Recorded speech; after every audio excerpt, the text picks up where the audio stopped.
أشهد أن لا إله إلا الله وحده لا شريك له وأشهد أن محمدا عبده ورسوله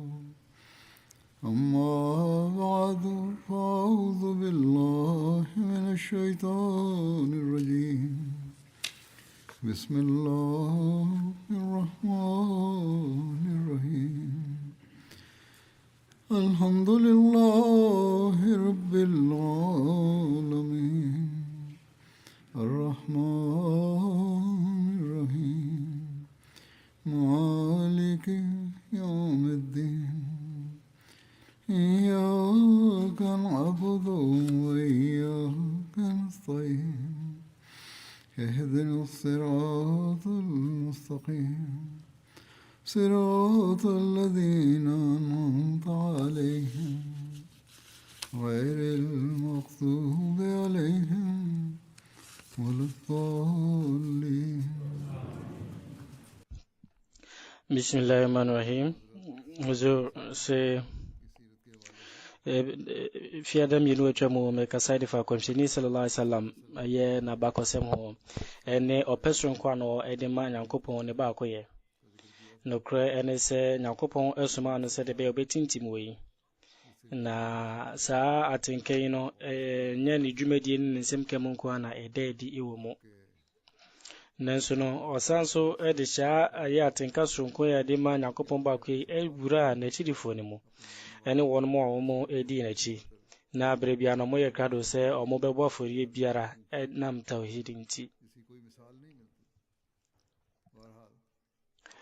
ozo se ene obetwa ayesa ensem kaiso edi afa kontini sallallahu alaihi wasallam na bakosem ho ene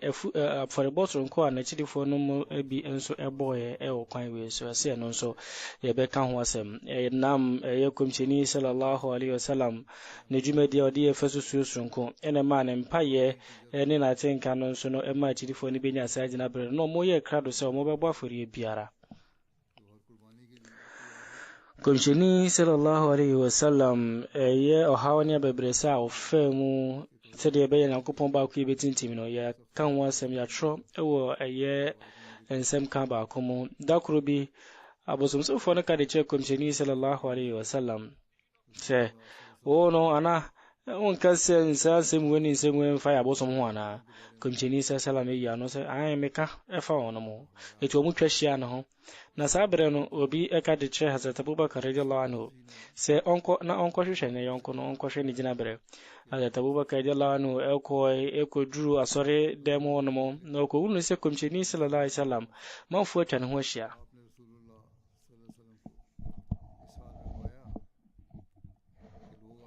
Hazrat Abubakar radiyallahu anhu ka se eno min kamo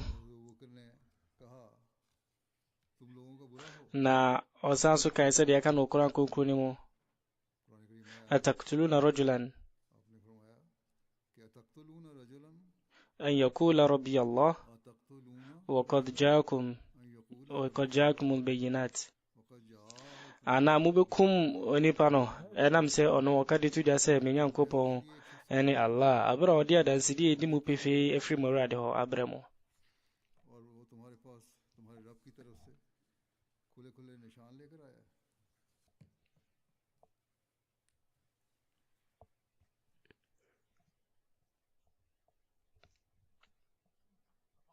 na wiswono wonum ejai komshini sallallahu alaihi wasallam na afei omo atoshi Hazrat Abubakar sho no mo eshasia se onum bruno Hazrat Abubakar ne baba Hazrat Asma radiyallahu anha okadi tujase obefi wabra na tese osoni trimye kura mu a na trimye numpu etu atonensem etrese no mo atuchini mi amana ko basa tese ni bi efri ye ne honam mu na Hazrat Abubakar ka se tabaraka ya zal jalali wal ikram okunkuni enkan owa oye animonyam na ewura eba abakwase foforo mu se we mu wonum etwe komcheni sallallahu alaihi wasallam ne trini ene na bodje se kronkrono motwene den ma ne ba se ne tiri nwi bebre etumi tutu na no so na Hazrat Abubakar de lano eso original boni chidom aka se ataktuluna rajulan an yaqula rabbi Allah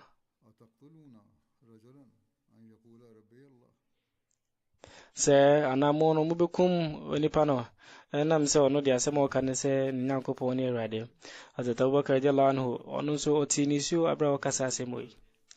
no so no komshini sallallahu alaihi wasallam enso aka se o Abubakar ja wonum na medi Nyankopon no amen kwahye ne nsam no edie ise se asoma me aba wonum nchen se de be ya me ya farebode no so no wonum ejai komshini sallallahu alaihi wasallam mu fini nchen ekoe ene se abra na wonum etiti komshini sallallahu no mu eburu no no na abra Hazrat Abubakar eba ya no sabre no komshini sallallahu alaihi wasallam eka ediche wonum ne sanso na onia efren Haris bin Haris al-Ghamdi ono so ehunu se Quraysh wono mu ye komshini sallallahu yaka de basabasa yo bibiri na obisa ne papa se na hwan mu nso ni inkofoi we enye esisem ba kope esisem ahodo ebrusa ene aka ho asem ensi ya ahodo which is mu aka ho asem na manfo bibiri ena aka ho asem ebi mo ebumo edomo suko eka nsem ni mu nsem ebi mo suka ne kakra bi ni nyina mu no hu wonom no a obisa ne papa se hwan mu ne sankofo mo ye basabasa ye ni papa ni ya no hye we mu ne nkrofo a wonom atwahia eye sabi eho na omo esri komchini edi edin we efre no se oye sabi oniano ekase abra yensun yesi edi free ye ponko so no yehunu komchini sallallahu alaihi wasallam se oto side franco fo de Nyankopon ba ko yimu a woto safre wono mo se wono medinja jidie woni mo na wono epo no eye na yakaya de kopem se awia titi na manfo efri ni nchen ekoe यहाँ तक कि निस्फ नहार का वक्त हो गया और लोग आपके इर्द गिर्द से हट गए na efa basabasa ahodo mo editia komchedi no ehunu no ngoma ahodo bebiri mo bakosem ngoma ahodo mo muslim ahodo so akansie yi bi etodwa ewo ngoma introduction to the study of Holy Quran mo no akase da kurbi komchedi sallallahu alaihi wasallam na otwam ewo jom na aboniefo bi o mfiri maka won eba ne nchen na onam kwa su nyina no na mo ebono ana mo esine twetwe ekase we ni nipa no a okase oye komshini na wonum eto ebo edi free ne fipamfo fie mu edi koni fie bola hodo no mutu edegu eye ni fie enuane eti dia seye no mukotu ni fie impo ye mode eye emponchene nwan ye mode no mude kotu eye kotu ni fie na mu etu efin edegu ne so kope ekumani ko drum pempe so se ne wo se okosie e obotan mi ho se de be obetumi eye na asori na so no inshra ahodo empempem engu yekomsheni sallallahu alaihi wasallam eso se atinka sonko a onya e na komemu na wotiti Nyankopon ba ko ye no enya de esesa ekra na ojesa ye adinde brin na to ne so anu de atinka sonko ne enije sonko na eye na sabere no pokra no na ohunu sa atinka ne odo wode ma da samano atosin kra Hazrat Muslim Awudun so asan akane biu se ye komchini sallallahu alaihi wasallam mesi sema hodo esi ya yehunu se we e ade a edadi ewe nimu na empempenso bia no yebehunu saa de ekoso ise ya dansidi edema odosronko eni atenka sronko ana wo edema adasama nyina ene se de be ya tufu Nyankopon ne nsem ka ne ba ko ye no be ka ne ho se media de atudwa no ofa ya ka de mu mfia hudo bebe na da kurbi na o ka ba ni mu tamfo no wono mo de ntoma etitere ne mene emye mu de ne ma ne ba se ne ni eye ko kanani etise de ne eye pie abraza Abubakar ti we ya pe no odimirka eba na bro be hunu komchini sallam se o wosa ya ka de gina brimo no otinisio na opia tamfo no ko nche no ka se munsuru Nyankopon anamu no mo ye basabasa ye de etia woni pai nam se na se mo waka ne se me Nyankopon ene Awurade ana da kurubi kumchini sallallahu alaihi wasallam enso ejinai ewo eye kaba ne ho na o kasadi atere abosomsofo no ka se mo no ka se obi ani on mo se fata se yesom no jise Nyankopon na no enam be yunkunimdifo na kurifo ne tisa no wono mo etoshe kumchini sallallahu alaihi wasallam so onua bi ede ne kase hyase tietia mu se nkobeto ahye kumchini sallallahu alaihi wasallam nanso no Haris bin Abi Hala ono oba kumchini sallallahu alaihi wasallam nchen kane na Haris ene sankofo yi edisiani ekon na otwe wonum afiri kumchini sallallahu alaihi wasallam na wonum nyina etoshe ne so kopem se wonum eye ne mujadan sidini ma Haris se asotwe amu ede ma se obi ka Nyankopon ba ko ye ho asem no abosomsumfo yi wonum atwamo firi kumchini sallam na busuafo ho nchen edi firi ma omu kotena eye Abitali botan so na omu twamo firi mu o man ton hwea ma omu ne omu andi nchaka bia na abra eba na wiye no kumchini sallam sa ahase biu ka Nyankopon ba ko ho asem ede kire maka na afi kurade wa kukuduro sne kane no no ojidi iriketi wotre Nyankopon ne ba ko ye nsem kano ede ekọ bia ede sne da anompo na Quraysh wono no wonom eye basabasa edi tia kumchini sallam mo sa ahase biu na kwantu ede ko Taif no so eye esisem bia tese agidin pa na yakane mprempi so ewo yensem kemo na ntoshosi wani basabasa ya omu ye editi ano no so ya kan wase omu kan wase ewa bakosem nwumamu ewa kwa hodo so efa ho no that meza basha mesa ebon so atro ede afa ho na waka esisemi ewo kwan we so ewo bia bi mo abra Abu Talib be amkotna ye no za omusi akwansi omode ma omu yifiri wonu so no komchini hunu se akwa bia man se onu so betre na him ti o yeso obekọ Taif no akoto nsa afere wonu ma omu nkofo so abeji islamatum we ade aka na dada nanso no hase no ensem kan bi mu do so kwa ebeto aso Taif bia didin aye kwansi ni be se aduanan edi firi Makka na sabre no mu no na Banu Thaqifo efi na chese onomo ewo dwumadi surunko ewo Kaaba no na Taif omo ejetum se na ene Makka ejina bere eyepe na ahunyadefo bebre anase omo modi omo hu bebre na na bo mu adwa na Makka fo kra jetu mu se na Taif no onomo ejiritum omo ankasa kan wo Quran kokoni mu se waqalu لولا نزل هذا القرآن على رجل من القريتين عظيم ene se edenti na otufo Nyankopon odiri enwoma yi no Qur'ani wanjuri anfa nguni pa bia odimu ewo Makka na se Taif etino ye Shawwal 10 nabawi komchini sallallahu alaihi wasallam so etu anamon eko Taif no nkasa ne kwa bi munzo tirese na Zaid bin Thabit harsha kan ho na bro kodru wono mono komchini sallallahu alaihi wasallam ebo ni wedwa wa endedu na oshahin fu bebri nanso tisema kano na chese eni wono mo enkrabia mu se won beji eye komchini atum na de tian se won esi komchini sallallahu atwetwe almost sere no na de ko ba ni se komchini sallallahu alaihi wasallam ono so esia Abdul Yalil ano yo himpon ewo Taifo na ono wanyantu na osiri komchini kra ka kire ne se oye no kwafo a meni ahode ntumi ametumi ene akasa na so yo trofo so dia meno be kasa dia faso bia ni so we ani anu yo dima komchini sallallahu alaihi wasallam na efa ye ememunu no se ebe ne se komchini benya sunsu so ememunu no so no o ka de che ne se komchini free bia hono monko efri se obi ni hono mo awa krado se obeti komchini sallallahu alaihi wasallam eno etire no sa adwembo ni fuyi o ma eye kuro no ebebuni anu mo enyi wono mo echase se ombedi komchini sallallahu alaihi wasallam achi ma chese wono mo echase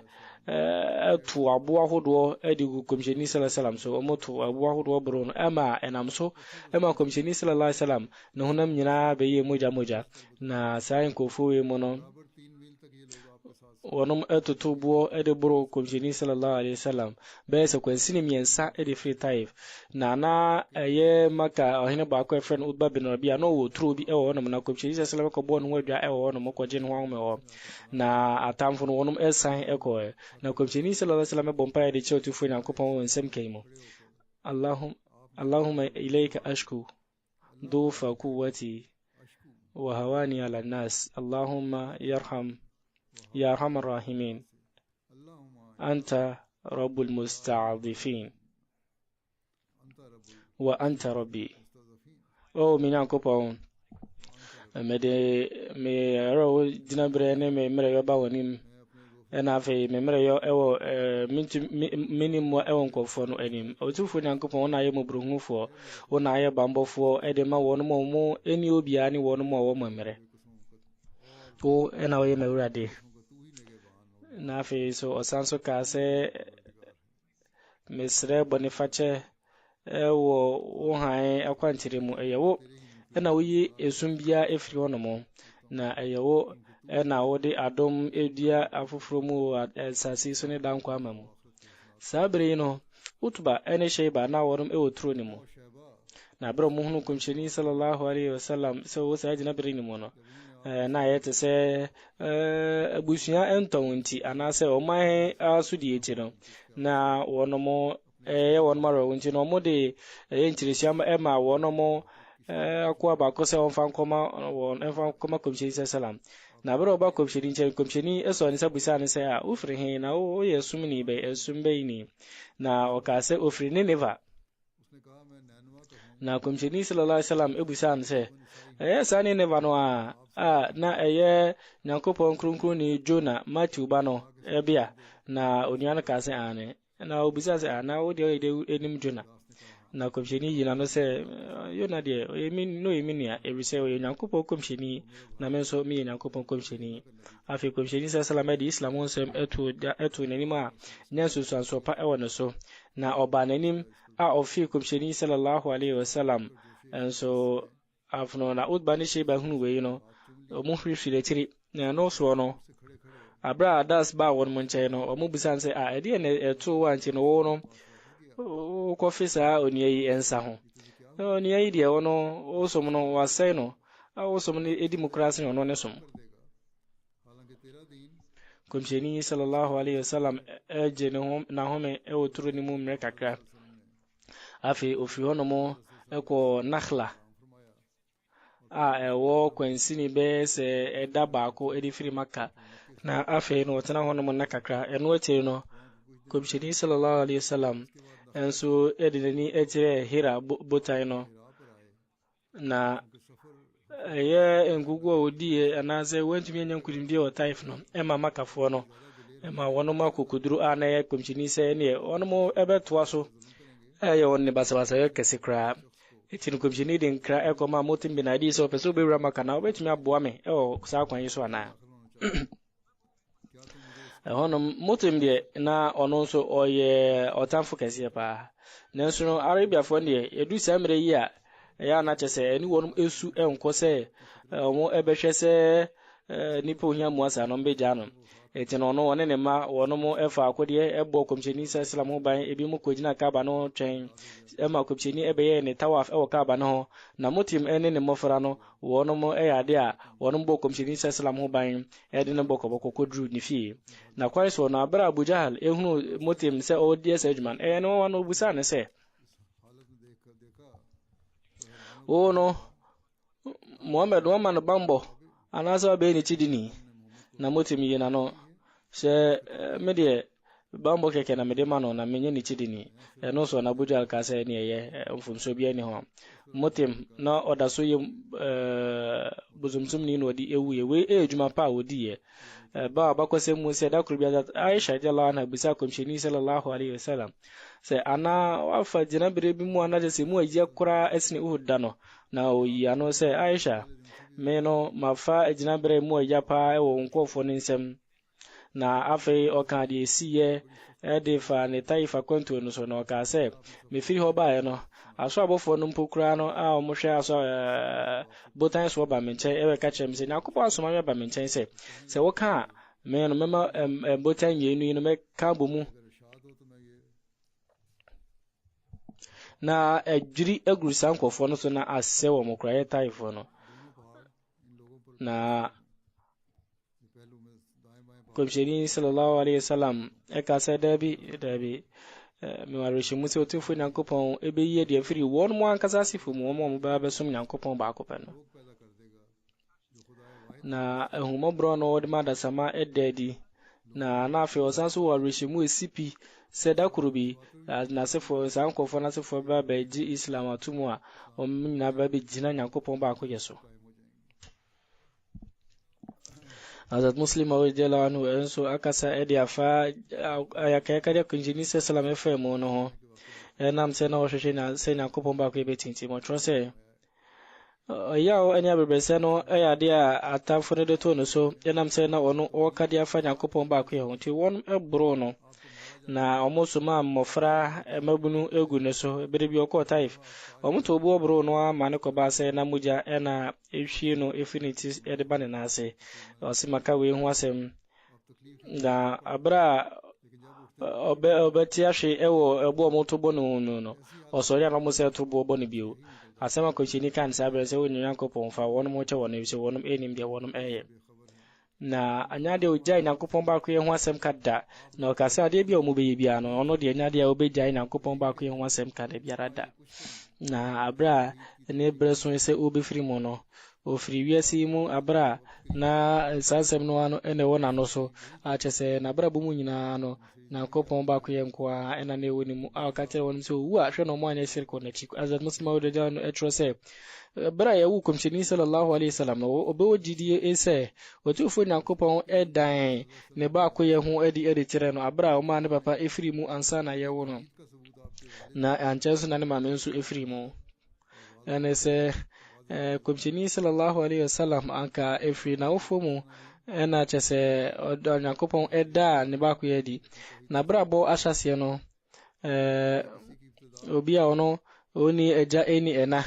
na wi yesronko no ebe na wi yesronko kran etre nyankopɔn ba ko yense nyankopɔn no a ne o kan ne ba ko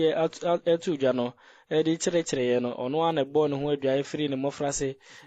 ban efiri abofrase besi ne wi ye mu afi osanso ekɔ ye nyamesemka wo Arabia ensu ejom na ba kose mu se komche isa sanse be betintim ye nyankopɔn ba ko ye no na oya ankra ne nkabo mu nyamesemka wo maka na okɔ Arabia wono mo ejoma hodo na okɔ nyankopɔn ba ko ye ho asɛm de kyerɛ wonom se nyankopɔn ba ko ni obia na maka bontin so no so no na manfo ebo mu adwa omiamia ebeton nyoma ebedidwa nana yefre wenum aswak al-arab ye Arabia enso ejum ahodo na ayete se enshemu ayede Asia ton ade ane to ye no ewo tese India ujaz majana wenum ni na ye samia jumedi ahodo adwadi ahodo nana numbers miensa nana jobe miensa kwantuedi free ye maka nana omo fi omo mni kire majanna na afro mbo moja wa zahra na onum kopem yezul kada de to so diunu na no tire no mo fi onum akọ zulmajaz ensu ejom na omo kwatira onum kopem sa haj ebeso samia mi nyina no komsheni sallallahu alaihi wasallam na ekoka na mesemo eba ba kwese Musa za Jabir radiyallahu anhu eka de tuja se komsheni sallallahu alaihi wasallam eka Makka enadu a sabre no na haje se haje ma obeko ukaz eni majanna na wakoshian kofo won mu fie mu eni won mu mpatemu na na oka de tere won se hwan ena ebe ma me bambo hwan na ebe boa me se ebe ya me nyam ensem ka no meka de atuja na ono obenya osura himem Hazrat Rabia bin Ibad eka de tuja se ono otnai ewo sabi abadimibre no ene bra obaji Islam tu mu ntino otufo nyankopon ni komsheni no nensem no ade o so hunu no ewo zulmajaz ejom odinani hu na komsheni sallallahu alaihi wasallam kira da sama se wada sama monka entuja se na me bia ni wono mo jesa la na mo be yenkunim difo mono no ko eye edwom afa abra manfo etietiemu ede agu ne so nanso no enya de a na wonum bi ayekra so beje ne nsamatum nanso we nyina ekiri nya de oka na no tumu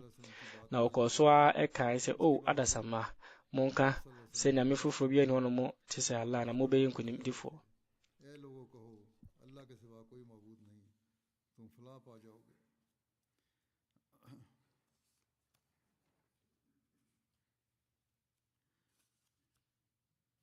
na enam ne nsem ka no de etuja ede ma efanya kopon ba ko ye hu no na ya de a one na chirifo mu fa ya o ene a kai ka de bibire mu na ontumi nsum nyame wa bonte so nyesa mu ebe hia no atwitwa na na mu anasa ombeto ahye ne so won mo ji Islam tu mu so no omo ye omo ya kai ka de efa asori ye hu ena afa ebe ka ka nyankopon ba akpa ko se mu se komsheni sallallahu alaihi wasallam ene Hazrat Ali radiyallahu anhu na wonum eko ensutne ewo ye maka abonte so ewo abra omko bompa ye omodo mwesi afoforo na wonum edi dwumai emre kakra ena Hazrat Abu Talib ebeti ho asem na okohunu se wonum bompa ye omo ya sare no busa nyankopon komsheni sallallahu alaihi wasallam se me ofase na we ene sumbe ya wonmo no madi atumi na ya no se me ofa we eye esumo a nyankopon esum na asobofo esum na asofo esum na ye papa Abraham nso esum otufu nyankopon asuma me se osumafo me ofa no o se fata se medma ofutuo na matu nsafrew ede waba akwantiri mu na afi no beja tum Hazrat Abu Talib kati tuja se me ofase me no de nya de me papa no mesom metwe mo fi na so kopem se meti ase de nya de o ha wani abebese bi ebe kan we de fi atamfo no ho mebo ho ban mebo chidom Hazrat Abu Talib enso ebisa na doba Hazrat Ali de la anhu se ede twaka ena ti se ye a wo no so me no afai na se me wodidie wo otufu nyankopon mu na afi no me wodidie wo komsheni sallallahu na me gidie odi abano etum na me bompa ye ede kire otufu nyankopon efa no na Abu Talib eka se de tense de bia befrewo ede wa ba kurunkuri mu tira mon kan nche sa pepepe ena chese ene kwan ya ofa so a ma ne ban eka komsheni sallallahu echirifo no se ne makanda no wono efa o yawo ene abebere se bebere mu enam se wonom eji nyakopon ba ko yetu mu na courage fo no wonom edi tumi edi ade a edi she eye muslim fo no eye zombe si komshini sallallahu alaihi muslim fo no kwan se be ombeka na mese ombeka islam honsem wo kwan foforo so no na mo de basabasa yo ne o yaw kese pa etu wonom no mo di islam etu mu na enya de a na tredua no ewo tumi betumi atro emu ensemu nyina adosuko na saanso na obi ani mo benya sa akukuduro betumi ede adiwe echi imponzie ne ade a aka ho asemi ne ade etumi ehihim eni papa ejili ejina bre Hazrat Bilal radiyallahu anhu edi komsheni sallallahu alaihi wasallam etumo omode ne efa ya kaya die bibiri mu na brebiano no mo brebiano mbema ya ona kwosoro no na Hazrat Bilal asemo kanisa ahad nyankopon e bako na omuka chen se de beka bia kadi echiri na so no na Hazrat Bilal eka se meketre mantumi kadi mo kano baba ko semfu from Musa Hazrat Bilal radiyallahu anhu mo ye na ya kadi na Abu Sumsum fo no ye se kombe twena de fi Islam no ade ana ka ene se Allah baba ko semfu from Musa Hazrat Bilal radiyallahu anhu bro ji Islam tu mo no ne penifo enso etre no edne ko tu edne to form wiemu ano nche atade ka se on ka se ni Nyankopɔn ne lat ne uza no so ko so aka se ahad sabre no na Hazrat Abubakar radiyallahu anhu ko Bilal empenifo ne nche ka se pe dodo se na mo be ye ni pe ya ka de Hazrat Abubakar Hazrat Bilal na afi no ojan ma ne ko oto no 7 okia na okia ba ko bia te se 40 dirhams etin oto no ma ne ko verse sika verse 280 dirham fa hono az Sumayya ene eye echirifuo no ahodo wono mo enso eko sa gina birimu atamfo no eye wono ya ka de bibiri enam wono mu gidi a no mo Onyankopɔn ba ko yemuti atamfo no enya dia muslim fo no mo emrenko ano no mo eye wono ma ya ka de mpo komsheni sallallahu alaihi wasallam mpo nya de omujai no omuye na ya ka de pa se de aka ho nsem dada no se obi edom we mo su ko susu ho ebede di pefe se komsheni sallallahu alaihi wasallam wa kasa no ade ono enefa o yawo eni abebre se kese pe mu na enye ayaka de keke mpo mane ba se ni din Muhammad kra no etrese obi a ijese ye kron no pa no wono esesa ni din mamamfo ko fere no muzammam se obi a ono oyenim guasefo pa Nyankopɔn pe obi a no ye no kwafo ewo man ni mu nyina no ye be fere no so otrofo obi a na openi yie pa ede mane man omo ka se ono oye odadafo oye pesamin kuminya na obi a ono na ne babunu mu kura no wode na ho wode ne ene ne mere nyina ene ne na du nyina wode bo afore se de be ya wo mu obenya san ede ama ne nkrofo no wo mu ka se wono sabi wabodam yarefo eduru brewia na wono mu de aye ntoma etetire ne mini mia ne de ne se de be ya nka aya che se anka ontumi home kore bi otere bi omoto bo ede bro no fasa bebese nyina mu Urwa bin Zubair eka de tuja se mebisa Hazrat Abdullah bin Amr bin al-As se onka ya ka de na nya kura mu di etu komsheni sallallahu alaihi wasallam eso oya no se da kurbi komsheni sallallahu alaihi wasallam na oya sore ewo eye hatim ne nchen eye bia no a yede wolu bi aje ewo kaba no na Ukba bin Abi Mu'ayt obai na ode eye ntoma betitiri komsheni kon no mia komsheni kon pa na hono mono na Hazrat Abubakar beto no na fi oso Ukuba betiri no piano to nchen no ka se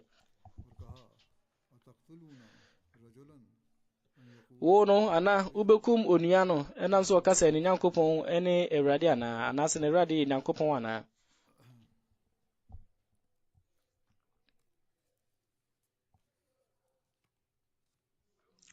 afe yesasu hunu se de aka ndada no se impo no ekon ebre no komsheni sallallahu alaihi wasallam na abrebia no odan Nyankopɔn ne ba ko ye hu edi odan atenka sunko ye hwe Uhud ensem kan wa yetai kapa abra Abu Sufyan ebo komsheni sallallahu alaihi wasallam edin Hazrat Abubakar eni Hazrat Umar ebuza se wo moy komsheni sallallahu alaihi wasallam eka de tire tidifo ni nyina se hwe no obi anya no sabre no na omuya no a ebema muslim fo no akogina bre mu nyakura mu ave Abu Sufyan kadituda se Hubal jina bre nkonkan okabe no komsheni sallam tete no ne ho tete no ka se munyina no tidifo no busa se de ne enka oka se monka se Nyankopɔn ene krompa Nyankopɔn na jira bre krompa Abu Sufyan sabre no ka se ye yo uzamu muni uzabia komsheni sallallahu alaihi wasallam enso ka se munyina no no mu bisa se edien ne enka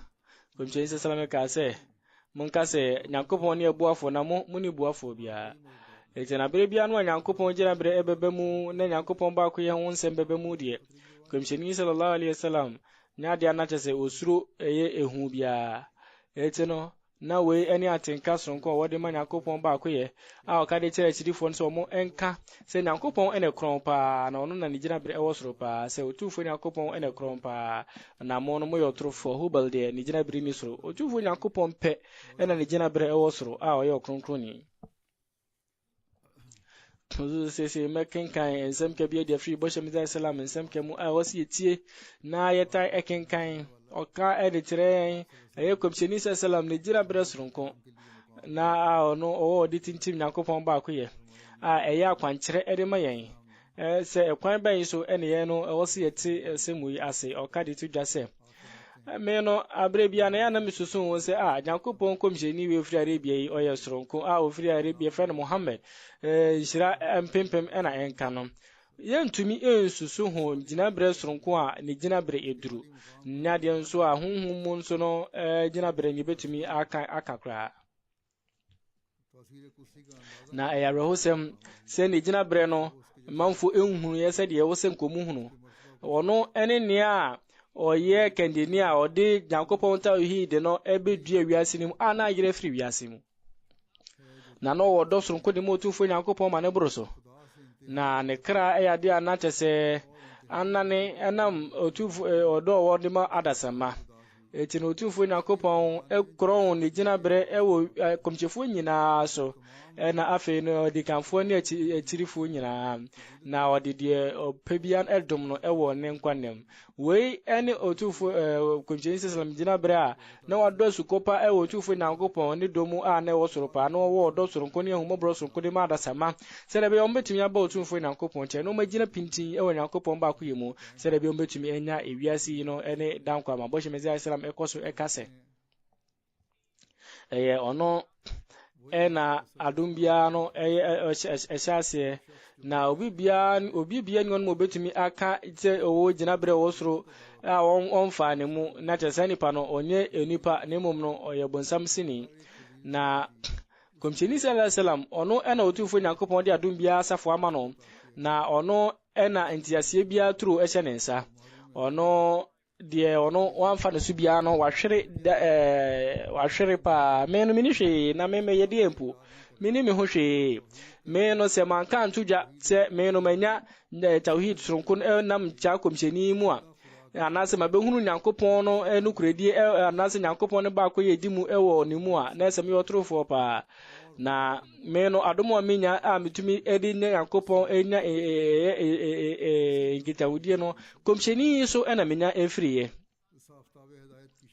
na osoro highway no ehwe wo me so ema me hyren enam se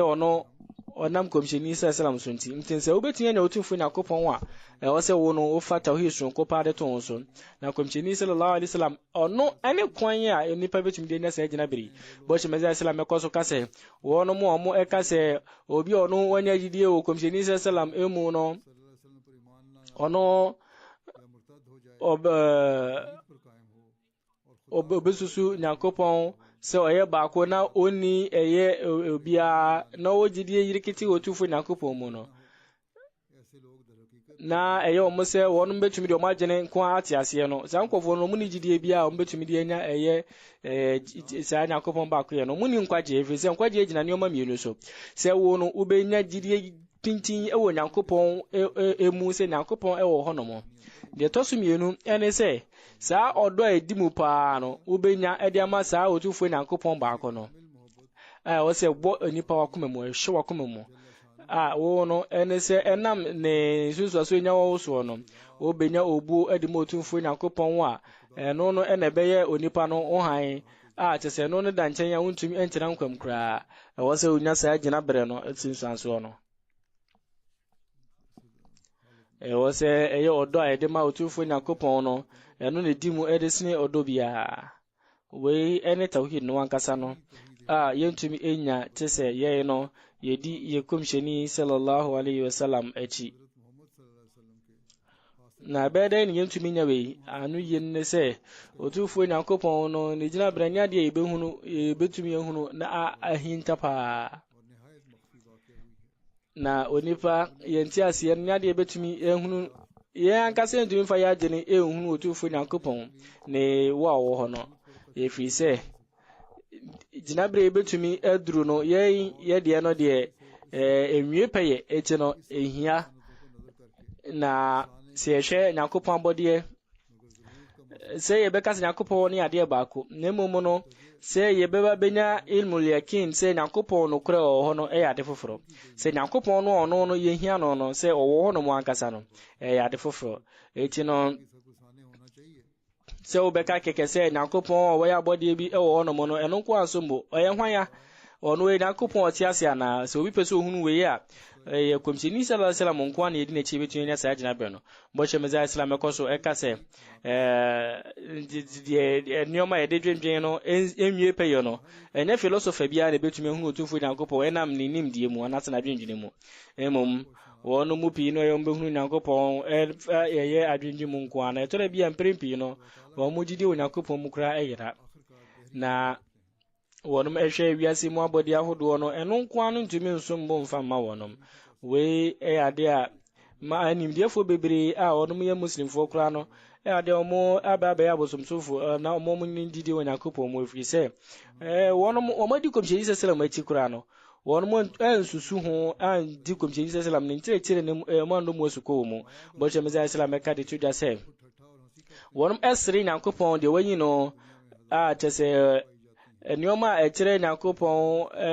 wo wonom no wonom epo na wonom nhihemu nya de a edan bibia edi etire Nyankopon wo ho no edan edi na de tie ne se sa nioma we nya no wonom no etese nimfa so bia abrohosem se sa nkofo wonom ennim sa de we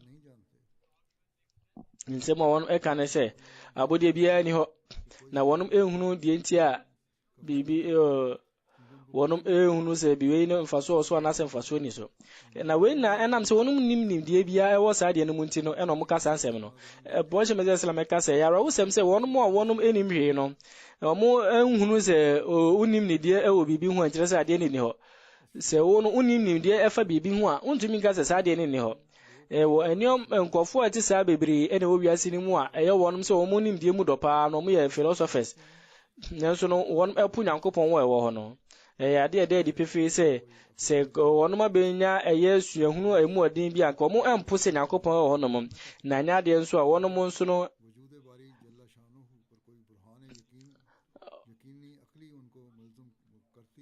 wonom se anka onoma ba benya Nyankopon wo wonom no ada sidie sonko a eda na di eti no obi ani honom a ono no na se me woni tirim yebetimi aye free ni tirim te se philosopher fo no te se ono no de enade a obenya sa tawhid so faso na bere bia no be wo nyere yemu eti no yensusu ho se we yara wo se musa obejine se obenya tawhid na se obenya nkwaje wa bra wonfa komsheni sallallahu alaihi wasallam no so mo amuni mhwe beden ena monya sa jide wo tawhid yimu kopim se mu benya jidie yekete ewo Nyankopon wo ho ni mu monka ihunu se tie bia no tawhid no ade ebetumi enya abra ya fa komsheni no mu se de ye komsheni sallallahu alaihi wasallam enso no eda na di enso ma wono mo no ni jidie wo Nyankopon mu Arabia no omu nyina bedi Nyankopon etu mu odan nsenkyerene ahodo bebiri ede kire won ebesi na yin so no komsheni sallallahu na chirifu akronkronfo enso de nsenkyerene ahodo ema wono mo ni jidie wo Nyankopon mu ndiye no kra ene se kopem se wonipa wo be hwe otufu Nyankopon ne tumi ahodo no nyade a tawhid kronkron obehunu na nyade nso a obenya enyetumu ewo Nyankopon wo ho ni mu na sa tawhid ye sipi na edi mu no obenya abra komsheni sallallahu alaihi wasallam wo so obedi nachi ene se we ene tawhid no kra no eno no si etumi bomodine pa si ebedi akire wasi ebo modine pa se ebe me jidie gina bre akonkan akodu san pempenso ebe ka se ekrado e de ama aforebo biara na wasi enso ebo modine se odo sronko ayewo edema komsheni sallam no ebe wo yemu na emre mu no komsheni sallallahu alaihi wasallam aka se tufu Nyankopon aka se tufu Nyankopon asoma komsheni sallam ne sonfo sronko so betintim ye Nyankopon de tawhid no na ya ba ato ne nsase enam wi enti etino also a bomodine pa says, Bush Yabeshanema, na sounds of bo and pie pa ewo, and Nakakrakay or Ramadan, Mititri. Also a bomodine in a bompire say, Reka, in Kofua, one of Ebomodism betting Tim Tawhid, no. Yesterday or two for Nakopon, so my way to me now, what in there. No one you mirror in 300 my. Na Muslim mine dear. Yesterday, Mompayama one na one monso emete ye tawhid nasi no mo fanya juma sabra no na ometumi nya nkwaje sabra no na da manfo de dada won betumi atwe mo afiri on akopon ma won mo we hutumi ni ahoden da empire no etiri no mesa nso akenkan ye meye janaza gaib ayuba saib oyesofo no oyesofo edima ahmedi akuo no wono odin fie edu wotwe 80 years no free mu inna lillahi wa inna ilaihi rajiun otufo nyakopon adomonti na oye musi no free Nigeria 1965 no je jamaat tu mu enam da yeso mu 1966 na odeno ebehye ye jamia ewo Ghana owie na disua no ko Nigeria bio 1969 okosum afi baako eno okọ jamia rabua 1970 ekoye shahid degree ekoye movi na 1977 ena otwa movi fazil nsohwe ena 79 onya ne shahid degree ena osan eba Nigeria ebe ye adwuma ewo honom na obo adwuma wo honom akopem se ofiri mu onya akwenya esome emfie be se aduanan enso 47 years na oye adwuma wo jama Nigeria miamia bebiri na no zanso eye nan ba mi emere bi ewo Nigeria na afi nso no oye postgraduate degree ewo journalism mu na afi nso no na ewo se agina biri ni mu omu ye ne se Jamia Tumbashin principal ewo Nigeria na oye acting principal etiri eno be principal be se mfie miensa anase enan na onim agudi yi pa na no ope ewo agudi mu nenso no wanhwe ama anya kwansidi ama ne nyameso na oye obi ochorofo yi pa na onim ekasa hodo na owo anwensem owo jane yire wachiri ne mamiensa ene mama enum ne baba ko Mujib Saibo no oye sofo edima Jamaat Ahmadiyya ewo Nigeria osanso eye coordinator edima Review of Religions Nigeria na oye work Zindagi mission in charge Adnan Saib etrose onye ino oye okrunkru ni pa da obuadi na brebia wa ekrado se obesom Jamaat no akase onya akwenya se obehunu no bobebe no be se mfie aduonu no mu no obehunu fasusu bibiri edefa ne suban pagina bre konkan na ho brase ene afi nso no odo ene ahobrase ne obuoso nko ode ma khilafat ene ne Jamaat nhyehyeye okoso etrose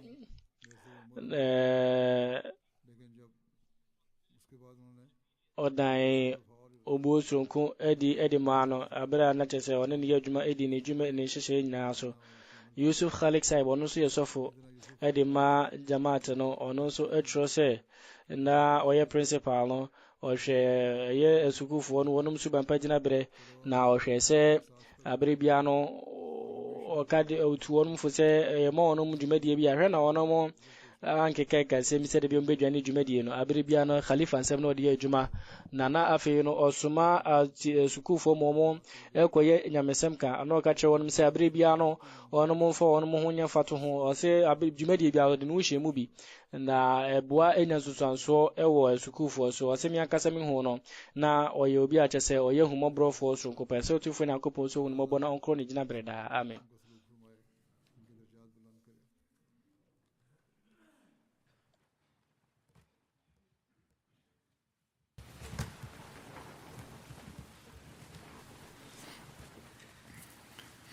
Alhamdulillah